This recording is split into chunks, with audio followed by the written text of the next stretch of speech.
ভগবত গীতার নবম অধ্যায় হলো রাজবিদ্যা রাজগুহ্যযোগ। এই অধ্যায়ে ভগবান যে পরম জ্ঞানের কথা বলছেন, সেই জ্ঞান তিনি বিজ্ঞানের সঙ্গে বলছেন, জ্ঞান বিজ্ঞান সহিতম। অর্থাৎ কি করে এই জ্ঞান লাভ করা যায়, তার যে প্রয়োগ, তাও তিনি এখানে বলেছেন এবং পাশাপাশি জ্ঞানের কথাও বলেছেন। অর্থাৎ আমরা যদি মনে করি এটিকে তিনি থিওরিটিক্যাল অ্যান্ড প্র্যাকটিক্যাল দুটো দিক থেকেই বলেছেন, তাকেই বলা হয়েছে জ্ঞান বিজ্ঞান সহিতম। তো সেই জ্ঞান লাভ করলে কি হয় সে কথাও বলেছেন। তারপরে তিনি যে কথা বলেছেন, বিশেষ করে আমরা যদি এই অধ্যায়ের 1 থেকে 10 পর্যন্ত দেখি, সেখানে দেখতে পাবো যে তিনি প্রথমে এই জ্ঞানের মাহাত্ম্য সম্বন্ধে বলেছেন বা এই জ্ঞানের গুরুত্ব সম্বন্ধে আমাদের মনে করিয়ে দিয়েছেন। তারপরে আমরা দেখব যে এই জগতের ব্যাখ্যা দিতে গিয়ে তিনি বলছেন কিভাবে তিনি এই জগৎকে সৃষ্টি করেছেন, এই জগৎ সৃষ্টির পেছনে তার কি অবদান সে কথা তিনি বলেছেন, এবং কিভাবে তিনি এই জগতের মধ্যেও রয়েছেন সে কথাও বলেছেন। অথচ কিভাবে তিনি আবার জগৎ থেকে অনাসক্তভাবে রয়েছেন, সম্পূর্ণ আনঅ্যাটাচ রয়েছেন, সমস্ত কিছু করেও তিনি আবার অকর্তা নন, কিভাবে সে দর্শনের কথাও তিনি উল্লেখ করেছেন। এরপরে এই 11 নম্বর থেকে একটা অন্য বিষয় শুরু হয়েছে। অন্য বিষয় কি? ভগবান বলছেন যে এই তো আমি আমার অধ্যক্ষতাতে এই সমগ্র সৃষ্টি টিষ্টি চলছে, সব ঠিক আছে, মায়াধ্যক্ষেনা প্রকৃতি শুয়তে চরাচরম ইত্যাদি বলেছেন। এরপরে দেখুন 11 থেকে একটা অন্য বিষয় এসে গেল। যে কথা তিনি বলছিলেন তার থেকে যেন একটা অন্য বিষয়। কি বিষয়? বলছেন অনেকে আমার এই যে অধ্যক্ষতা, মানে আমি যে এগুলো করছি, অর্থাৎ এই জগতের কারণ রূপে যে ভগবানই বিদ্যমান আছেন, এটা কিন্তু সবাই মানেন। সেই জন্য বলছেন অবজানন্তি মাং মূঢ়া মানুষিম তনুম আশ্রিতম। তিনি তার দৈবী সত্তা বলে দিলেন, কিভাবে জগৎ পরিচালনা করছেন সে কথা উল্লেখ করলেন। তারপরে ভগবান যেন বলছেন যে এটা তো আমার ব্যাপার, আমি এভাবে করি, ঠিক আছে, কিন্তু সবাই আমাকে যে জানে তা কিন্তু নয়, অনেকে আমাকে অবজ্ঞা করে। অবয়ানন্তি মাং মূঢ়া মানুষিম তনুম আশ্রিতম। আমাকে মানব শরীরধারী সাধারণ জীব বা মানুষ বলে লোকে মনে করে। কারা? মূঢ়া, মোহগ্রস্ত ব্যক্তিরা আমাকে এরকম মনে করে। এবং পরম ভাবম অজানন্ত মম ভূত মহেশ্বরম, আমার এই যে ভূত মহেশ্বর, আমি ভূতানাম মহেশ্বর, ভূত মহেশ্বর, সমস্ত ভূতের আমি হচ্ছি মহেশ্বর স্বরূপ, কিন্তু এইটি তারা কি করে না, জানে না। তো আমাকে না জানার ফলে, আমার পরম তত্ত্ব না জেনে কেউ আমাকে মানব দেহধারী বলেই মনে করে। এটাই ভগবান বলেছেন। এরপরে দেখুন এটারই ইলাস্ট্রেশন যাচ্ছে, মানে এই শ্লোকটার পর থেকে কি বলছেন, 12 নম্বর আমরা এর আগের দিন পড়ছিলাম। এর 12 নম্বরে দেখুন কি বলছেন, তাহলে মোঘাসা মোঘ কর্মাণ মোঘ জ্ঞান বিচেতসঃ রাক্ষসীম আসুরিং চৈব প্রকৃতিং মোহিনীম শ্রিতাঃ। তাহলে এই শ্লোকটিতে অর্থাৎ 12 নম্বর শ্লোকে বলছেন যে আমাকে কারা জানতে পারে না। এই যে অবজানন্তি মান মুড়াম বললেন, এটাই আরো একটু ব্যাখ্যা করে বলছেন যে এর মধ্যে কারা কারা আছে, আমাকে যে অবজ্ঞা করে তারা কারা, কারা আমাকে জানতে পারে না। মোঘ আশা, মোঘ আশা, আমাকে মানুষ বলে মনে করে তারা আমাকে জানতে পারে না ঠিকই, কিন্তু তারা কিরো ধরনের লোক, আমাকে যে তারা মানুষ বলে ভাবে, আমাকে সাধারণ বলে ব্যাস অবজ্ঞাই করে, তারা কারা, এইটাই বলতে গিয়ে বলছেন তারা হচ্ছে মোঘ আশা। মোঘ আশা, মোঘ যুক্ত আশা মানে যাদের কামনা অপূর্ণ থেকেছে, নিষ্কাম কামনা, যাদের মানে ফলযুক্ত কামনাটা পূর্ণ হয়নি, বুঝতে পেরেছেন, ফলে তারা ডিপ্রেসড, হতাশ, তাদের কোনো ডিজায়ার ফুলফিল হয়নি। তো তারা কি বলবে, তাদের কাছে যদি ভগবান ভগবান করেন, হ্যাঁ ভগবান কিছুই নেই, ঠিক এক্স্যাক্টলি। তো সেই রকম ভাবে জাগতিক কোনো আশাই যদি তার পূর্ণ না হয়, সে কিন্তু ভগবানকে গ্রহণ করতে পারবে না। দেখুন তাহলে মোঘ আশা, নিষ্ফল কামনা, যার কামনা কোনোভাবে পূর্ণ হয়নি এরকম। তারপরে মোঘ কর্মাণ, মোঘ কর্মাণ মানে যার কর্ম বিফল হয়েছে, ফেলিওর টোটালি, সেরকম লোকের কাছে গিয়েও আপনি বলুন ভগবান টগবান সব কিছু নেই। তারপরে মোঘ জ্ঞানা, মোঘ জ্ঞানা মানে বৃথা জ্ঞান, নিষ্ফল জ্ঞান, এটা হচ্ছে মোঘ জ্ঞান। বিচেতসা মানে চেতাস, তার থেকে বিচেতাস, চেতস মানে বিবেকী, আর বিচেতস মানে অবিবেকী। তো যার মধ্যে বিবেক জ্ঞান নেই, যার জ্ঞান পণ্ডশ্রম হয়েছে, কোনো ফ্রুটফুল কিছু হয়নি, যার আশা পূর্ণ হয়নি, যার কর্ম ফল দেয়নি, এই ধরনের যে মানুষ, তারা কিন্তু এই মানে ভগবানকে তারা জানতে পারবে না, সেটাই বলছেন। তারপরে বলেছেন রাক্ষসীম আসুরিন চৈব প্রকৃতিং মহিনিশ্চিতাহ। পরে আরো বলছেন দ্বিতীয় লাইনে যে যাদের কিরকম, রাক্ষসীম আসুরিন চৈব, এই রাক্ষসী এবং আসুরির কথা 16 নম্বর অধ্যায়ে বিস্তারিতভাবে বলা হবে। দৈবাসুর সম্পদ বিভাগীয়, দৈব আসুরি সম্পদ, তো সেইটি এখানে বলছেন আসুরি রাক্ষসীম আসুরিন চৈব প্রকৃতিং মোহিনিশ্রিতা। তাহলে আমার প্রকৃতি, আমার মানে যে স্বাভাবিক বুদ্ধি বংশধারী যে প্রকৃতি, তাকে আশ্রয় করে আমাকে জানতে পারে না। এই যে প্রকৃতি, প্রকৃতি দুটো অর্থ।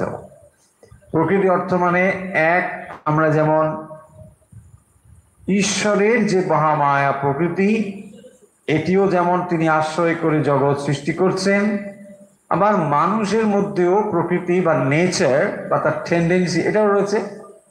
সেই যে প্রকৃতি, তাকে বলছেন যে প্রকৃতিটা কিরকম না রাক্ষসীম আসুরিন চ এব, আসুরিন চৈব, রাক্ষসীম আসুরিম মোহিনীম প্রকৃতিম। প্রকৃতিটা হচ্ছে এরকম না, রাক্ষসী মানে হিংসা প্রবণ, আসুরি, আসুরি মানে হচ্ছে ইন্দ্রিয় ভোগবিলাসী। অসুর মানে আমরা ভাবি সিং টিং আছে, অসুর মহিষাসুর না, অসুসু রমন্তে ইতি আসুরः, হ্যাঁ আশুসু রমন্তে, হ্যাঁ তার মানে যারা কেবলমাত্র ইন্দ্রিয়তেই আনন্দ অনুভব করে, দে আর কল্ড আসুরা। তো এবারে কারা কারা তার দলে পড়বে সেটা বলার আর প্রয়োজন নেই। সিং আছে যারাই অসুর তা কিন্তু নয়, আশুসুর মান্তেইতি আসুরাহা। তো যারা ইন্দ্রিয় প্রবৃত্তিতে অধিক আনন্দ লাভ করেন তাদের তাদের মানসিক অবস্থা ওই ইন্দ্রিয় স্তরেই রয়েছে, তারাই হচ্ছে অসুর। সেই জন্য বলছেন আসুরিম রাক্ষসীম চৈব প্রকৃতিম মোহিনীশ্রিতা। তাহলে তাদের নেচারটা হচ্ছে রাক্ষসী, হিংসাপ্রবণ, আর আসুরি মানে ইন্দ্রিয় ভোগ লিপ্সাপ্রবণ, আর হচ্ছে মোহিনীম।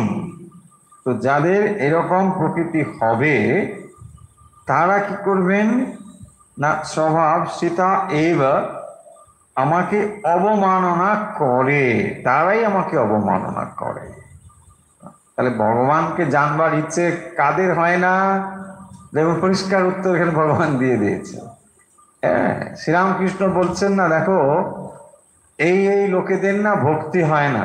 কি বলেছে? অনেক রকম বলেছে, এই টেরা ওই টেরা এসব বলেছে, মানে এদের হবে না, দক্ষিণেশ্বরে গিয়ে বসলেও হবে না, তাদের কিছুতেই মন ঈশ্বরের দিকে যাবে না।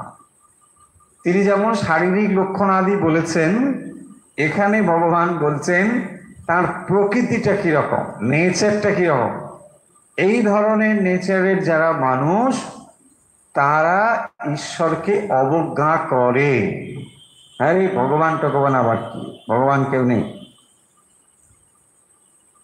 সেই জন্যই তারা জানতে পারে না। কারণ দেখুন, যাদের মধ্যে হিংসা, তারপরে ইন্দ্রিয় ভোগ লিপ্সা, এই ধরনের প্রকৃতি যাদের মধ্যে রয়েছে, এবং মোহিনীম, মোহিনীম মানে বুদ্ধিভ্রংশ, মোহ রয়েছে যার মধ্যে, মোহিনীম।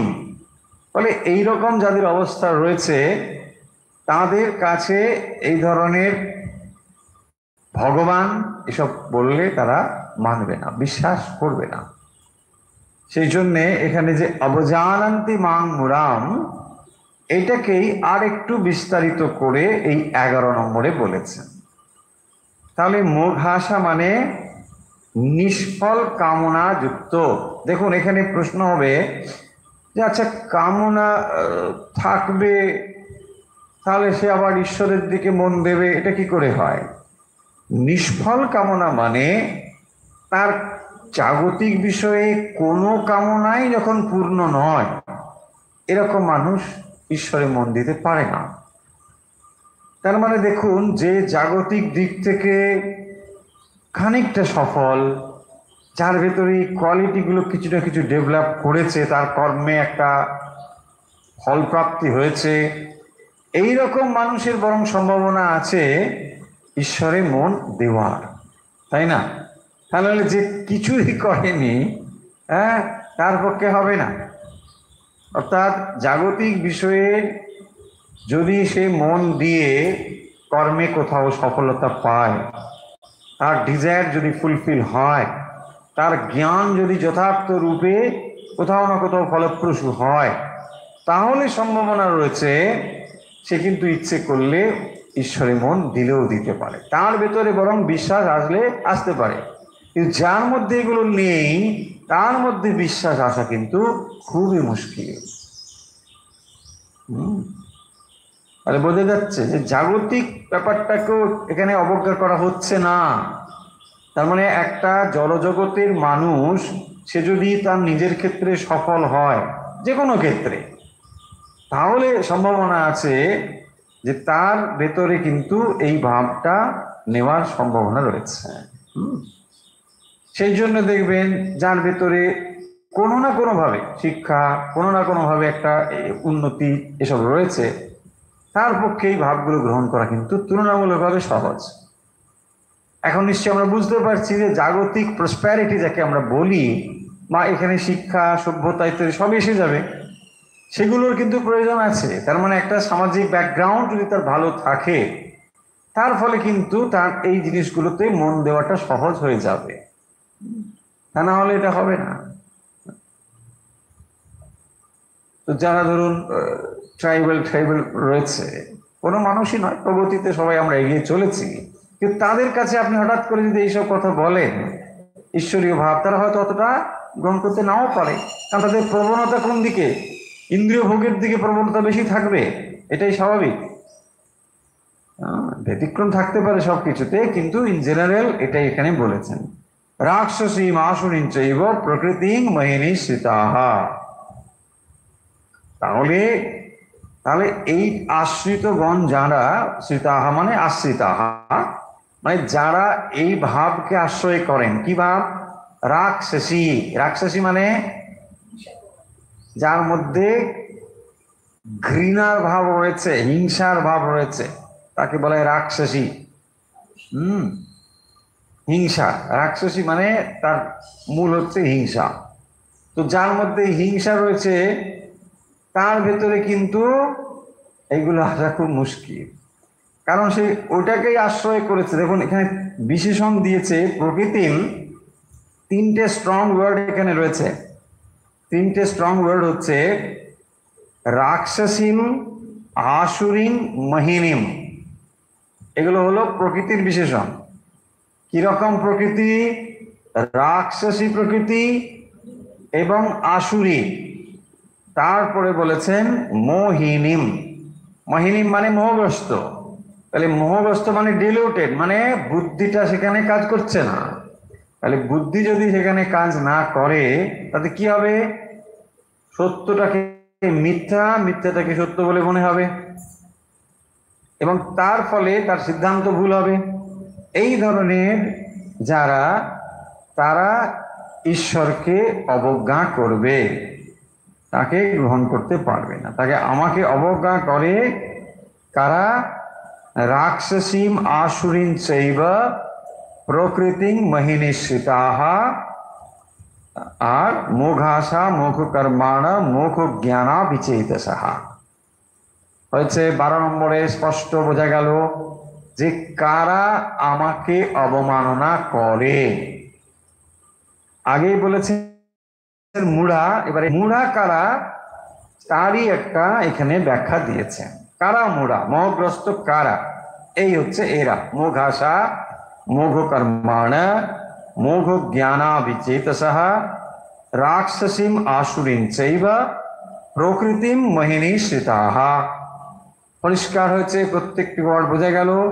মোঘাসা মানে যার আশা নিষ্ফল হয়েছে, মোঘ কর্মাণা মানে যার কর্ম নিষ্ফল, মোঘ জ্ঞানা ঠিক একই রকম, যার জ্ঞানও মানে নিষ্ফল, বিচেতস মানে যার বিবেক বুদ্ধিহীন, বিবেক যার বুদ্ধি নেই, আর হচ্ছে রাক্ষসী আসুরীর চৈব, তার মধ্যে রাক্ষসী, রাক্ষসী মানে হচ্ছে হিংসাযুক্ত, আর আসুরিন চৈব মানে ইন্দ্রিয় ভোগ পরায়ণ, আর মোহিনীম, মোহিনীম মানে যার মধ্যে বুদ্ধিটা নেই, বিচার বুদ্ধিহীন, মোহগ্রস্ত, এই রকম যার প্রকৃতি শ্রিতাহা মানে আশ্রিতাহা, এই রকম বুদ্ধি আশ্রিত, প্রকৃতি আশ্রিত যারা, তারা আমাকে অবমাননা করে।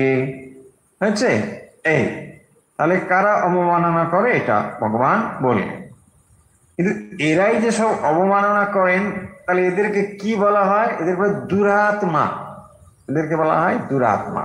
হ্যাঁ, দুরাত্মা থেকে দূরে থাকতে হবে, এরা হচ্ছে দুরাত্মা। আর ভগবান আর একজনকে, মানে যারা তার খুব কাছে, তাদেরকে বলেন মহাত্মা। দুরাত্মা আর হচ্ছে মহাত্মা। মহাত্মারা এবারে কি, এটা 13 নম্বরে বলছেন। 13 নম্বরে মহাত্মা কারা?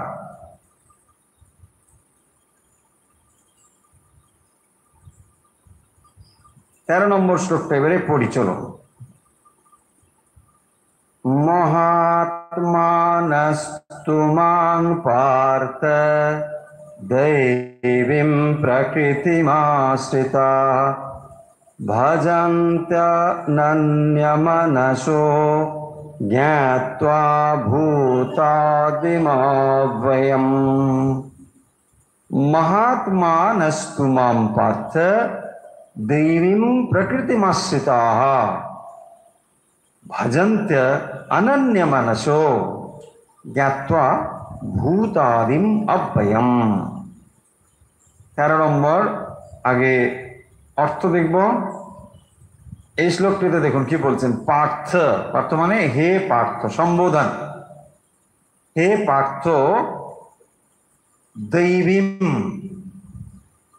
দৈবীম প্রকৃতিম, হ্যাঁ, দৈবীম মানে হচ্ছে সাত্ত্বিক, দৈবী। দৈবী সম্পদ, আসুরি সম্পদ, তাহলে আসুরির উল্টোটা হচ্ছে দৈবী। দৈবী সম্পদ হচ্ছে সাত্ত্বিক গুণাবলী। বলছেন দৈবীং প্রকৃতিম আশ্রিতাহ, দৈবীম প্রকৃতিম আশ্রিতাহ, যারা দৈবী বা সাত্ত্বিক স্বভাব যুক্ত মহাত্মানঃ, মহাত্মাগণ, কিন্তু অনন্য মনসঃ, অনন্য মনসঃ, তাহলে মনস মানে চিত্ত, অনন্য মনস মানে অনন্য চিত্ত, অনন্য চিত্ত। মান আমাকে ভূত আদিম, ভূত আদিম, ভূত আদিম মানে ভূতানাম আদিম, মানে ভূত সকলের আদি, আদি মানে কারণ, শুরু, আমি, আমার থেকেই সব। সেই জন্য বলছেন ভূত আদিম অব্যয়ম। অব্যয়ম মানে আমি যে সনাতন অব্যয় সত্তা, এইটি জ্ঞাত্বা জেনে ভজন্তি, ভজনা করে। তাহলে মহাত্মা মানে এই যে দুরাত্মাদের কথা বলা হলো, যারা আমাকে অবজ্ঞা করে তারা কিরকম, আর যারা আমার ভজনা করে তাদেরকে বলা হয় মহাত্মা। তো এই মহাত্মারা কিরকম না পার্থ, মহাত্মাদের মধ্যে প্রকৃতি হচ্ছে দৈবী প্রকৃতি, আর দুরাত্মাদের প্রকৃতি কি প্রকৃতি, রাক্ষসী প্রকৃতি, আসুরি প্রকৃতি। ঠিক, তাহলে আসুরি একটা, আর একটা হলো দৈবী। এগুলো মানে বিস্তারিতভাবে বলা হবে, পরে বলবেন, এখানে এটা বলে যাচ্ছেন। কি বলছেন, তাহলে প্রকৃতি বা স্বভাব, তাদের স্বভাবটা কিরকম না দৈবীম প্রকৃতিম আশ্রিতাহ, মহাত্মা যারা, তারা সাত্ত্বিক স্বভাব যুক্ত, তাদের ভেতরে সাত্ত্বিকতার প্রকাশটা বেশি। এবং তারা কি করেন, দেখুন শব্দ অনন্য মনসঃ, তাহলে তারা মন নানা জায়গায় না দিয়ে অনন্য চিত্ত হয়। অনন্য চিত্ত মানে অন্য জায়গা থেকে মনকে এক জায়গায় স্থির করা হচ্ছে অনন্য চিত্ত, সেটা ঈশ্বর। ঈশ্বরের মনকে স্থির যারা করতে পারে তাকে বলা হয় অনন্য চিত্ত। তাহলে মন আমাকে দিয়ে, মান আমাকে, ভগবানকে ভূত আদিম অব্যয়ম, ভূতাদিম, ভূত আদিম, তাহলে ভূত মানে হচ্ছে প্রাণী, সমস্ত ভূতগণের আমি হলাম আদি কারণ। কে? স্বয়ং ঈশ্বর, পরমেশ্বর, তিনি কারণ, এবং তিনি যে অব্যয়, এইটি জ্ঞাত্বা জেনে ভজন্তি, ভজনা করে।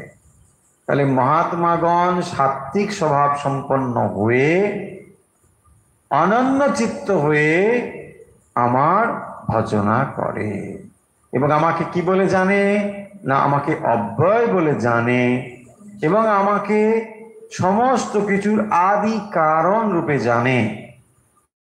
ভূত আদিম, আমি হলাম সমস্ত ভূতের আদি।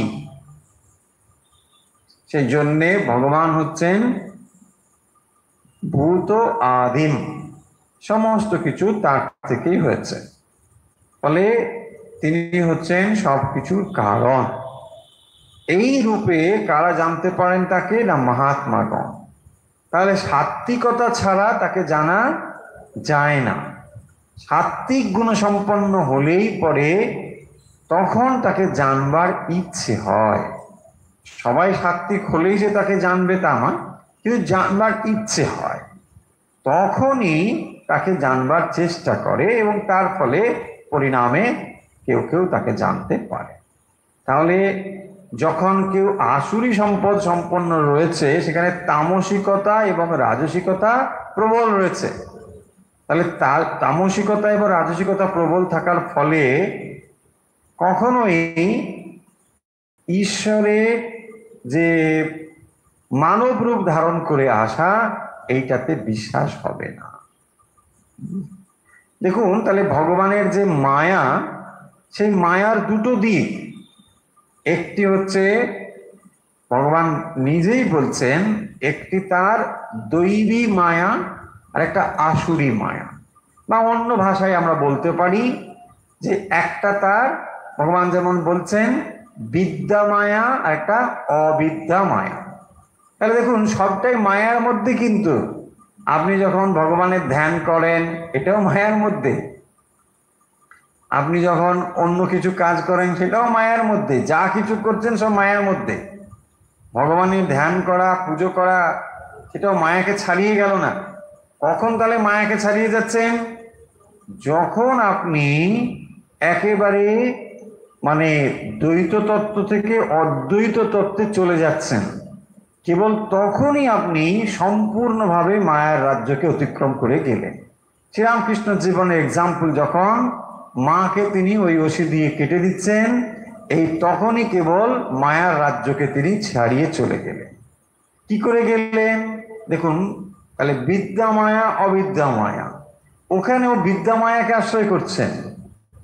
সেই বিদ্যা মায়া আশ্রয় করার ফলে তিনি তাকে অতিক্রম করে, মায়া অতিক্রম করে চলে গেলেন। এছাড়া যা কিছু এই মায়ার মধ্যেই।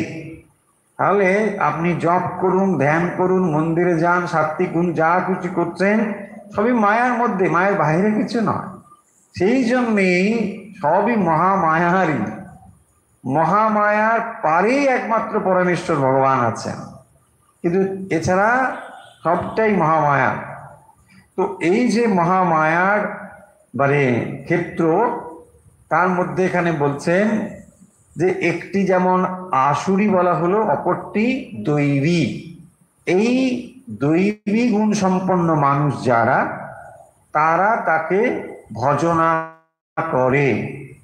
কার? ঈশ্বরে। তারা ঈশ্বরের ভজনা করে। কেন ভজনা করে বা কিভাবে করে না, তাদের মধ্যে সাত্ত্বিক গুণ রয়েছে বলে তারা, সেই জন্য বলা হলো দৈবীম প্রকৃতিম আশ্রিতাহা মহাত্মানস্তুমাম পার্থ। তাহলে মহাত্মা যারা, তারা দৈবী প্রকৃতিম আশ্রিতাহা, তাদের মধ্যে দৈবী প্রকৃতি রয়েছে। সেই দৈবী প্রকৃতির ফলে তারা কি করেন? এক মন হয়। তাহলে দেখুন, দৈবী বা সাত্ত্বিক গুণ যখনই আসবে, তখনই অনন্য মানস হওয়াও স্বাভাবিক হবে। অনন্য মানস না হলে হবে না। তাহলে জীবনে সাত্ত্বিকতাকে নিয়ে আসতে হবে, এটা হচ্ছে প্রথম শর্ত। সাত্ত্বিকতা নিয়ে আসলে ধীরে ধীরে তখনই আমাদের মন অনন্য মানস হবে, তা নাহলে হবে না।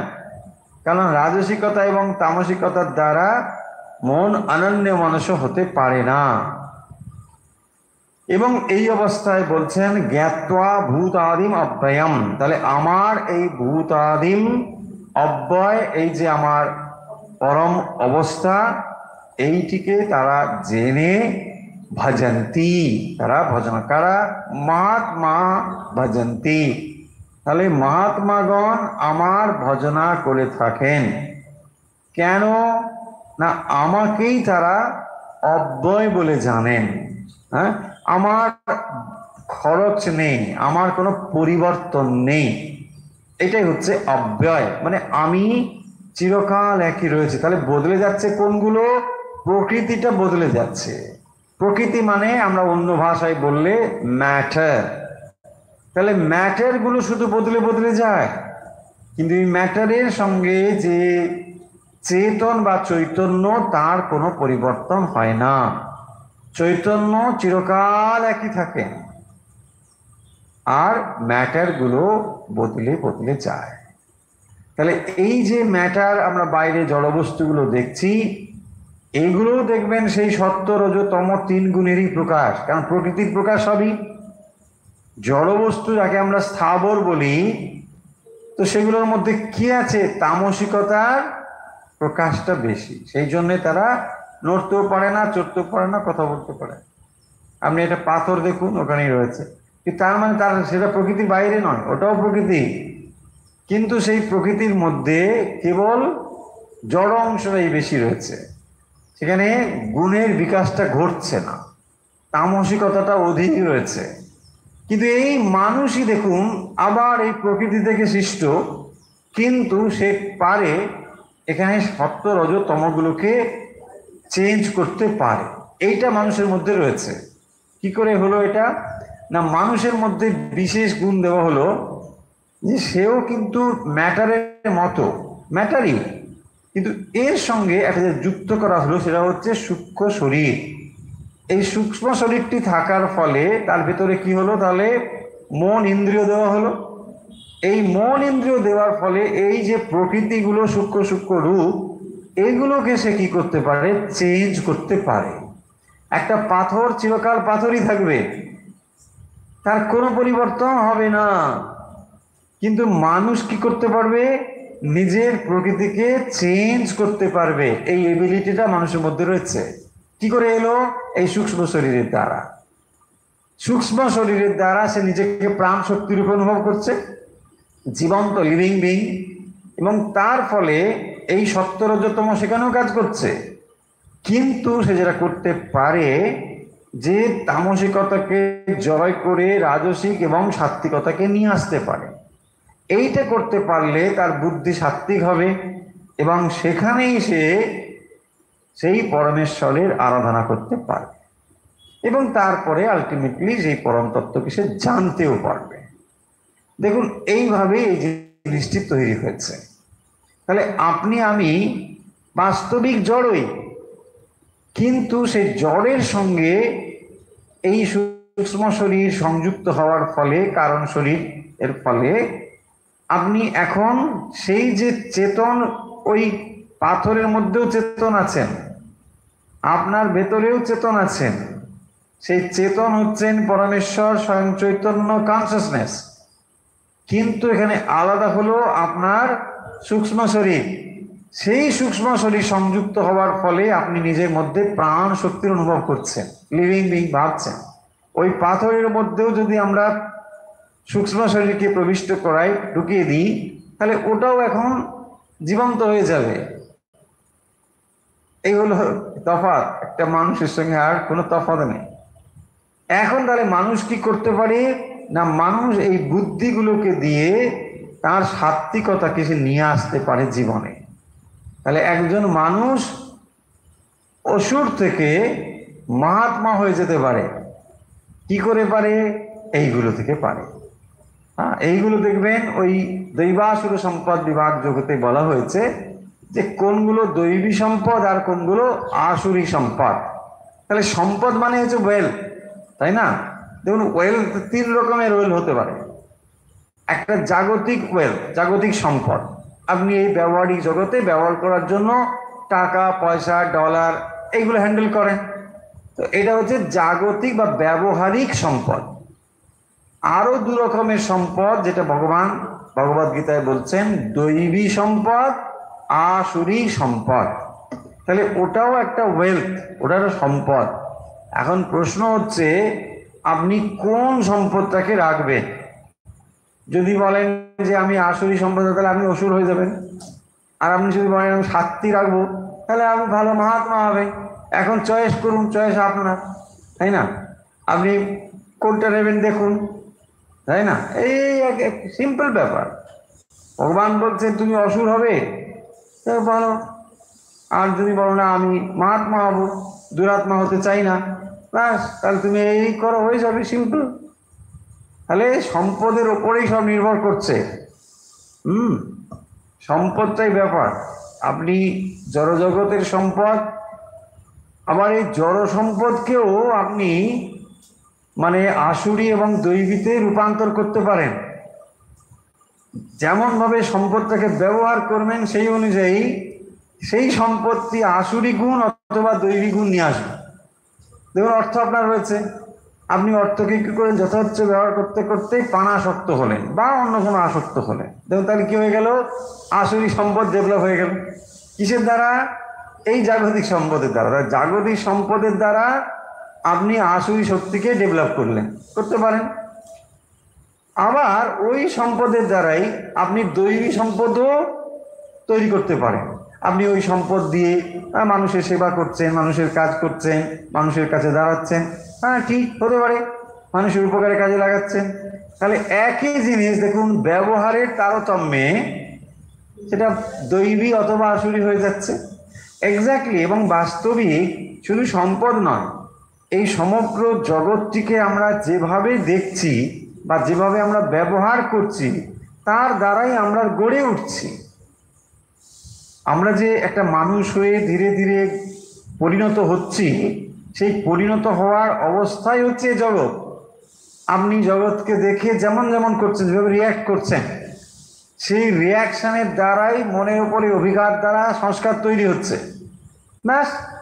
তার দ্বারা আপনি একজন মানুষ তৈরি হচ্ছেন। সেটা দৈবী সম্পদ হতে পারে, আসুরি সম্পদ, যেমনই হোক না কেন, সেটা নির্ভর করছে আপনি কিভাবে রিয়্যাক্ট করছেন। এই জগৎকে আপনি কিভাবে রিয়্যাক্ট করছেন তার দ্বারাই আপনি একটা মানুষ তৈরি হচ্ছেন, সেটা ভালো অথবা মন্দ। এবার কর্মযোগে স্বামীজি খুব ভালোভাবে এই কথাগুলো বলেছেন কর্মযোগ প্রসঙ্গে, যে সেখানে বলছেন যে এই জগতের সঙ্গে তুমি যেভাবে ব্যবহার করো বা তুমি যে কাজ করো বা তুমি যে থটস চিন্তা করো, সেই সমস্ত চিন্তার প্রবাহই তো তোমার চিত্তে একটা মানে ছাপ ফেলে দেয়, এবং তাকেই বলা হয় পার্সোনালিটি, সেটাই তোমার ব্যক্তিত্ব। তাহলে আমরা যে একজন মানুষ থেকে আরেকজন মানুষ তফাৎ হয়ে গেলাম, এই তফাৎ হওয়াটাই ডিপেন্ড করছে কিসের উপরে? না কর্ম এবং তার রিয়াকশন। আপনি যেভাবে যেভাবে রিয়াক্ট করছেন তার দ্বারাই সেটা হয়ে যাচ্ছে। তাহলে দেখুন, সম্পদটা ভালোও নয় মন্দও নয়, এই জগৎটা ভালোও নয় মন্দও নয়, আপনি যেভাবে রিয়াক্ট করছেন ওভাবেই। তাহলে দেখুন, সম্পদটা চিরকাল সম্পদই, অর্থটা চিরকাল অর্থই, কিন্তু আপনি সেটাকে যেভাবে ব্যবহার করছেন তার দ্বারাই আপনি ভালো অথবা মানুষ খারাপ হয়ে যাচ্ছেন। চিরকাল দেখুন এই কাণ্ড হচ্ছে। অর্থটা এখানে পড়েই থাকবে, আপনি অর্থ কোথাও নিয়ে যেতে পারবেন না। আপনি যেটা নিয়ে যেতে পারবেন এটা হচ্ছে অর্থের ব্যবহার, ব্যবহারের ফলে সংস্কার, সংস্কারের ফলে ব্যাড অর গুড, এটাই আপনি নিয়ে যেতে পারবেন। অর্থ তো পারবেনই না, জাগতিক বস্তু তো পারবেনই না, কিন্তু জাগতিক বস্তুকে যেভাবে ব্যবহার করবেন তার স্বাদটাকে নিয়ে যেতে পারবেন। মজা হচ্ছে এখানে দেখুন। তাহলে আমরা এই পৃথিবীতে যে এসেছি, এটাকে যদি আমরা একটা ল্যাবরেটরি ধরি, তো এই ল্যাবরেটরিতে কি আপনি গিয়ে এক্সপেরিমেন্ট করেন, নানা রকম পরীক্ষা নিরীক্ষা করলেন, তারপরে ওই গ্যাস বা ওই যা কিছু অ্যাপারেটাস সব ওখানেই পড়ে থাকবে, আপনি কোনো কিছু নিয়ে যেতে পারবেন না। আপনাকে শুধু একটা কাগজ দেওয়া হবে যে আপনি এই এই ডিগ্রিটা পেয়েছেন, দ্যাটস অল। ঠিক একই রকম ভাবে কিন্তু আমরা এখানে কি করছি, এই সেন্সটা আমাদের কাজ করে না। এটা যে একটা বিরাট ল্যাবরেটরি, এটা আমরা না বুঝে আমরা ঝাঁপিয়ে পড়লাম, এইটা আমার, হাত দেবে না, এই হচ্ছে ব্যাপারটা। তাহলে একটা বৃহৎ দৃষ্টি, অর্থাৎ এই জগৎটা কি, আমি কি, ঈশ্বর কি, এই তিনটে যদি আমাদের কাছে পরিষ্কার ধারণা থাকে, তবেই দেখুন এই জগৎ থেকে আপনি একটা খুব সুন্দর মানে একটা পরিণত অবস্থা নিতে পারবেন। হ্যাঁ, আর না হলে যদি আপনি এটাকে ওভাবে না দেখেন, তাহলে মানে সমূহ আপনার সব যাবে সমস্ত। কারণ আপনার কি মনে হবে, না আরে আমার এই অ্যাপারেটাসগুলো এতদিন এক্সপেরিমেন্ট করলাম, বলছে অ্যাপারেটাসগুলো নিয়ে যাও না, এগুলো থাকো এখানে ল্যাবরেটরিতে চিরকাল থাকবে, পরের দল আসছে ওরা আবার এক্সপেরিমেন্ট করবে, তাই না? দেখুন, আপনাকে পৃথিবীর সময় ছেড়ে দিতে হবে। হ্যাঁ, পৃথিবী যখন সময় হবে ঘন্টা নেড়ে দেবে, আরে তুমি চলো কেটে পড়ো, তুমি আর এখানে থাকো না তাড়াতাড়ি। বলছি না আমি থাকবো, আরে চলো দেখো দেখুন আপনাকে একেবারে কিক করে দেবে। নেচার এভাবে তৈরি আছে, নির্মম ভাবে কিক করবে। আমার যখন এসেছিলেন দেখুন, তখনও কোনো দেরি করেনি, 1 সেকেন্ডও দেরি নেই। আরে এসো এসো এসো, এই এই দেখো তোমার জন্য অ্যাপারেটাস সাজানো আছে, ভেতরে এই তোমার মা, এই তোমার বাবা, এই তোমার কি সুন্দর, স্কুলে যাও, কলেজে যাও, ইউনিভার্সিটিতে যাও, পড়াশোনা করো, লাফাও। হ্যাঁ, লাখা কি হলো? বুঝি না, ভালো কিছু হলো না, হাত তো ঠিক আছে, ঠিক। এই টাইম হয়ে গেলে চলো। বলছে পিএইচডি হলো না। আরে হলো না তো ঠিক আছে, আবার এসো, যাও, আবার হবে, নেক্সট ব্যাচ ভর্তি হও। দেখুন এই তো রোল চলছে। প্রকৃতি এই করে করে আপনাকে, এই রোল করে করে এখানে কিছুদিন এরকম করে আবার ছেড়ে দিল, আবার অন্য কোথাও জন্মালো, সেখানে আবার ওই হলো, এই চলছে। সেই জন্যে একটা সামগ্রিক দৃশ্য যদি আপনার চোখের সামনে সবসময় থাকে, তাহলে দেখবেন আপনার কোনো রকম চিন্তা হবে না।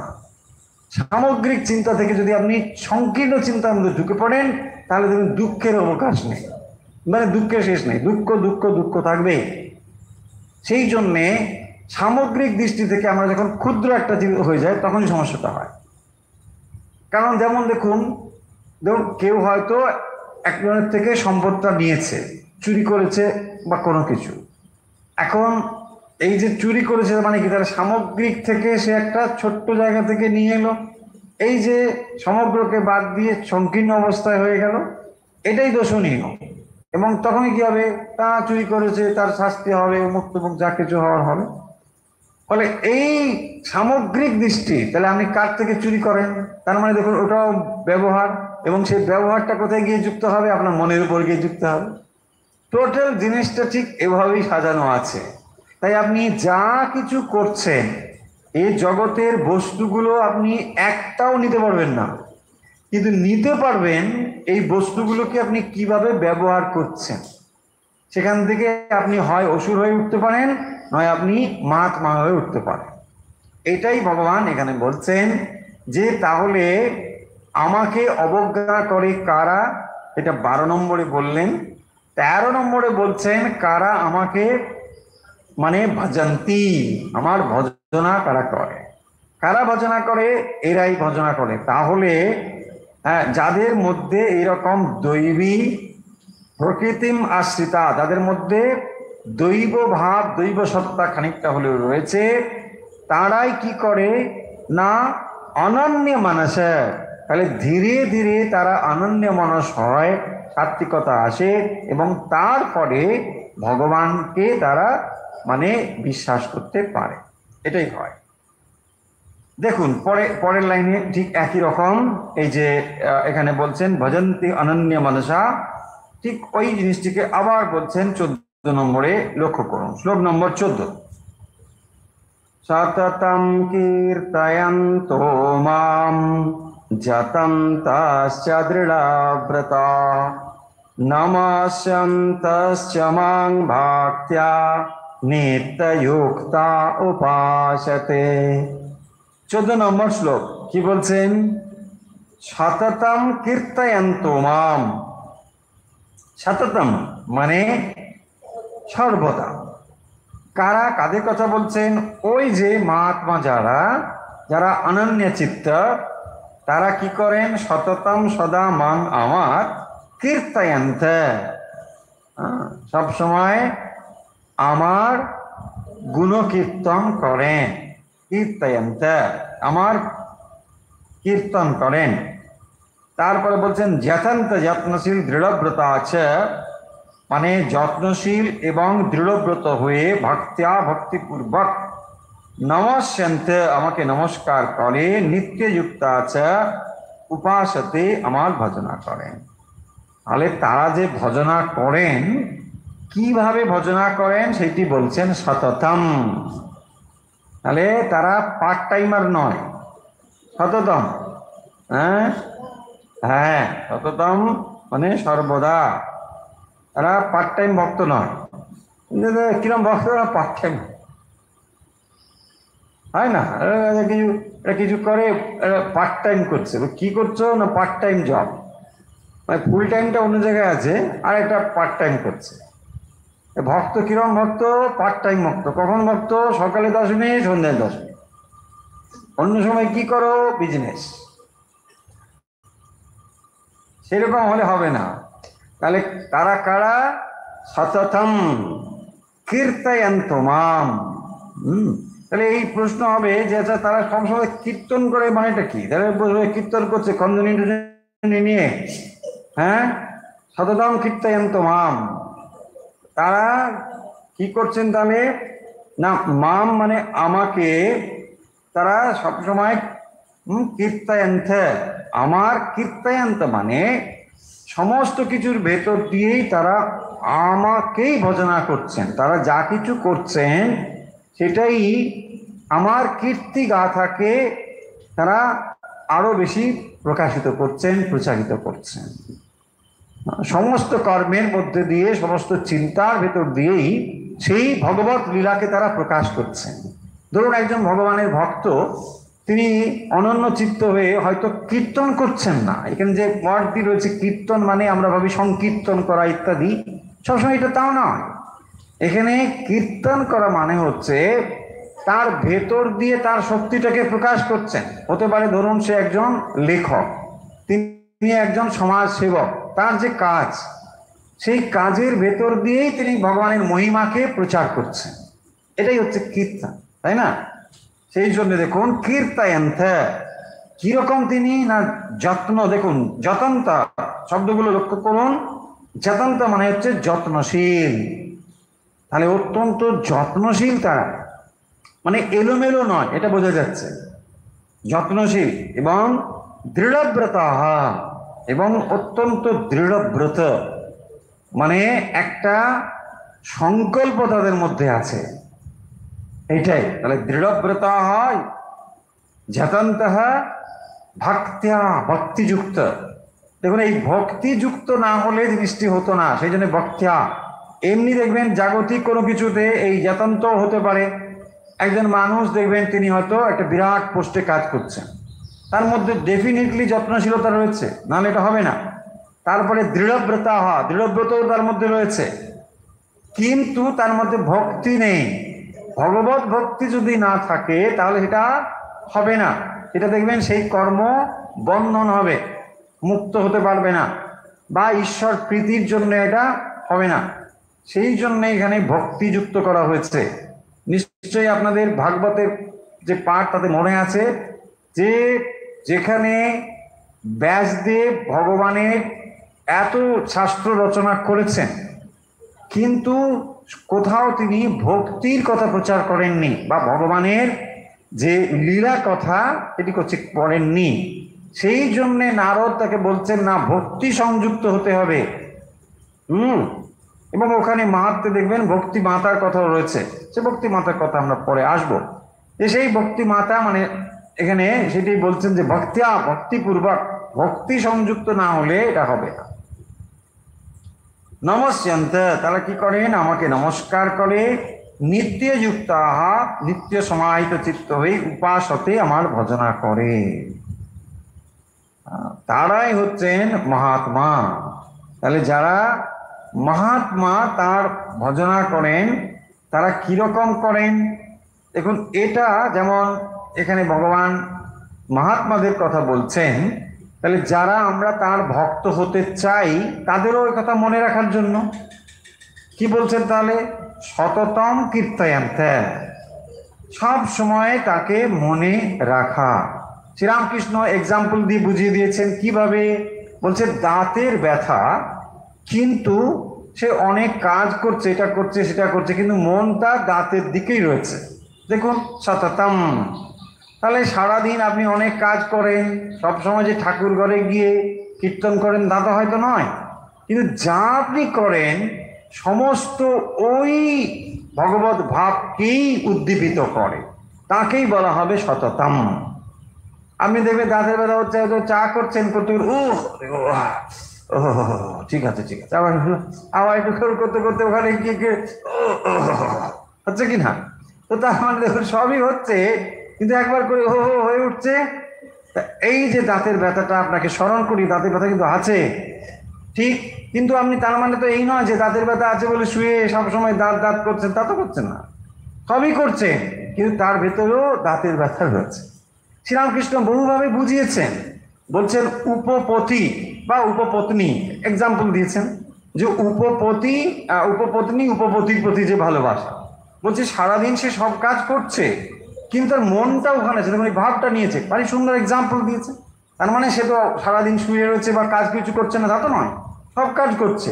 এইটাই হচ্ছে সততম কীর্তয়ন্তু মাম যতন্তশ্চ দৃঢ়ব্রতাঃ। তার মধ্যেও এরকম একটা যত্নশীলতা, দৃঢ়ব্রতা, নমস্যন্তশ্চ মাং ভক্ত্যা নিত্যযুক্তা উপাসতে। এন্ড ওয়ার্ডগুলো লক্ষ্য করুন, নিত্যযুক্তা, দে আর কাল নিত্যযুক্তা, সব সময় যুক্ত হয়ে আছে ভগবানে। তাহলে যুক্ত মানে হচ্ছে যোগ, এই যে এখানে প্রত্যেকটা অধ্যায় হচ্ছে যোগ।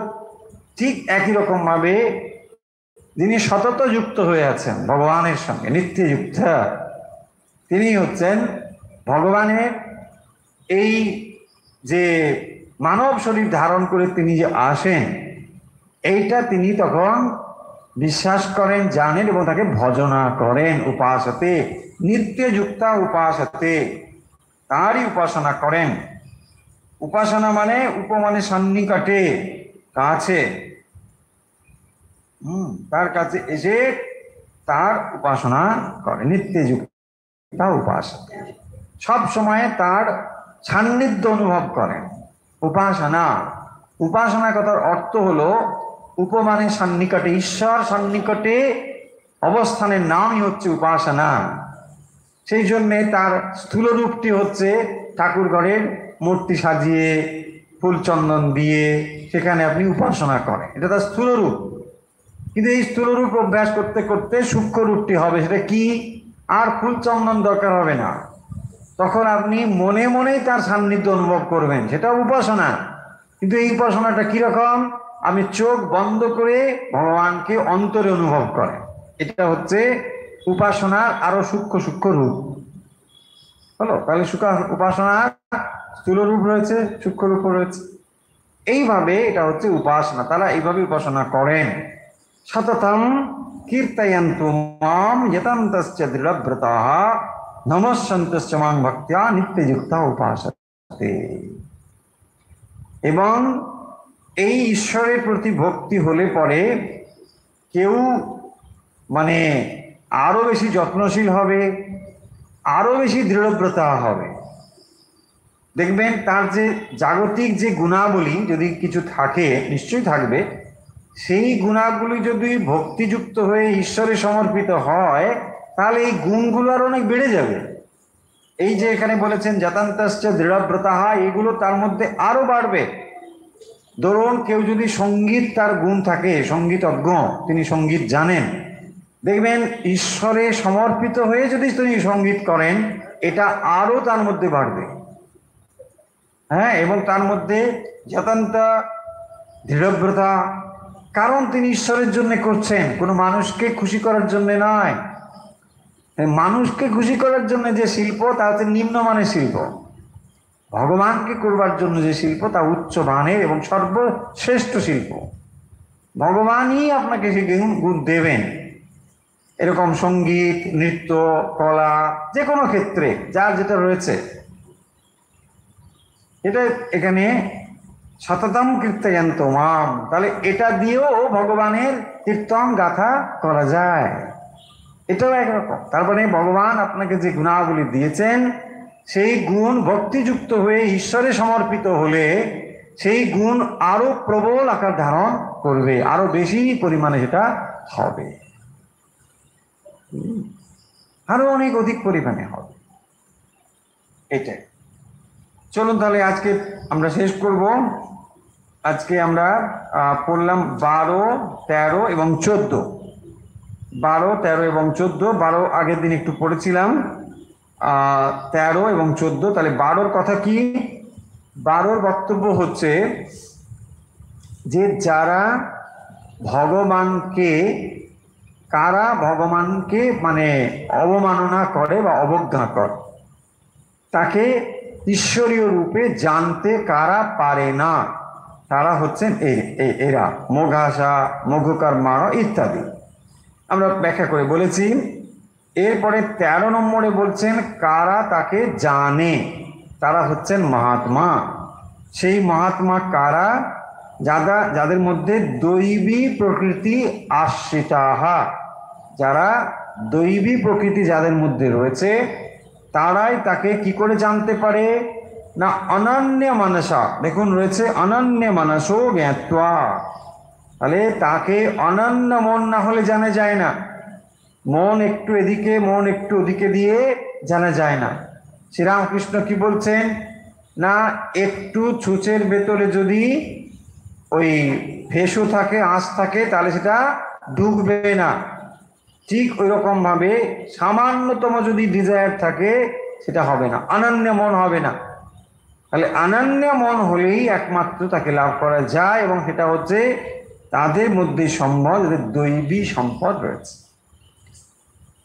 তারপরে বলেছেন সততম কীর্তয়ন্তু মাম যতন্তশ্চ দৃঢ়ব্রতাঃ, তাহলে যারা দৃঢ়ব্রতা যতন্তশ্চ, তারা কি করেন না সততম কীর্তয়ন্ত মাম, তারা সর্বদাই আমার ভজনা করেন, আমার কীর্তন করেন, স্তোত্র মন্ত্র ইত্যাদির দ্বারা বিরবিত হয়ে জ্ঞান লাভের জন্য প্রযত্ন হয়। নমঃসন্তশ্চ মাং ভক্ত্যা নিত্যযুক্ত উপাসতে, এবং তারা কি করেন আমার মানে সমাহিত চিত্ত হয়ে আমার তারা উপাসনা করে। এইভাবে তাদের মধ্যে যে অনন্য চিত্ত হয়ে উপাসনার ভাব, এইটা তাদের মধ্যে হয়। তাহলে ভগবান এখানে কি বলছেন না, রাজবিদ্যা রাজগুহ্যের কি সে কথা বলেছেন। এই বিশ্ব প্রকৃতি কিভাবে বা বিশ্ব সৃষ্টি কিভাবে সৃষ্টি সেটা বলেছেন। তিনি কিভাবে এর সঙ্গে সংযুক্ত হয়ে রয়েছেন সেটা বলেছেন। প্রকৃতির দ্বারা তিনি যে সমস্ত কিছু করছেন এবং নিজে যে অনাসক্তভাবে রয়েছেন এ কথাও বলেছেন। তারপরে বলছেন যে কেউ কেউ আমাকে মানুষ বলে মনে করে, কিন্তু আসলে তার চিন্ময় মূর্তি। ভগবান যখন এখানে আসেন তার মূর্তিটি চিন্ময় মূর্তি, এটি এই জড়জগতের মূর্তি নয়, চিন্ময় মূর্তি। কিন্তু আমরা দেখতে পাই না, বুঝতে পারি না বলে আমরা আমাদের জড়জগতের যে অভিজ্ঞতা সেই অনুযায়ী তাকে ওইরকমই দেখি, কিন্তু বাস্তবিক তা নয়। মা চন্দ্রামণি দেবী দেখতে পাচ্ছেন শ্রীরামকৃষ্ণ ওই মশালি বিদ্যুৎ শুয়ে দিয়ে গিয়েছে, একটু পরে এসে দেখছে বিরাট একটা লোক, ভয়ে কি ব্যাপার না কি জানি, মশারি বিশাল একটা, আরে মশারির মধ্যে ধরবে না, তিনি এই অনন্ত কোটি বিশ্ব ব্রহ্মাণ্ডের অধীশ্বর, ওই মশারির মধ্যে। হ্যাঁ, তাকে শুয়ে দিয়ে মা চন্দ্রমণি দেবী ভাবছে ঠিক আছে। ঠিক একই রকম ভাবে মা যশোদা শ্রীকৃষ্ণকে বলছেন হা করো, তারপরে অবাক দিচ্ছি, এর বুদ্ধি সব অবাক হয়ে যাচ্ছেন, আরে বাবা এর মুখে কি না, বিশ্ব হা করল, বিশ্ব ব্রহ্মাণ্ড সব দেখছে ওর মধ্যে। তারপরে যখন খেলতে যাবে বন্ধুদের সঙ্গে বলছে না দাও দাও ওকে দাও, আমাদের সঙ্গে কোনো চিন্তা নেই। বলছে না বাবা একে নিয়ে যেও না, একে তোমরা রক্ষা করতে পারবে না, এ আমার এখানে থাক। আরে তুমি তো বলছো একটুবারে যে দেখলে তো এত কিছু দেখালো, তো সাধারণ মানুষ নয় ভগবান। বলছে না না না ওসব আমার ঠিক মনে হচ্ছে না, ওকে নিয়ে যেও না তোমরা। হ্যাঁ, এই তার মানে ভগবান তাকে তার মাতৃভাব দিয়ে তাকে ঢেকে দিচ্ছেন। তার যদিও মনে হচ্ছে যে না এই বোধহয় ঠিক আমার সন্তানের মতো নয়, কিরকম একটা দেখছি, এত শক্তি তার মধ্যে। তার আগে পুতনাবদ্ধ অনেক কিছু কাণ্ড হয়েছে, এত কিছু করে টোরে তার তবুও মনে হচ্ছে না যে না আমার ছেলেকে তোমরা ঠিক মতো রক্ষা করতে পারবে না। বলছে না তোমার ছেলে ভগবান, ওকে কেউ কিছু করতে পারবে না। মায়ের বিশ্বাস হচ্ছে না। তো এই হচ্ছে ব্যাপার। ধীরে ধীরে আমরা এগুলি পড়ব। আজকে আমরা পাঠ এখানে শেষ করছি।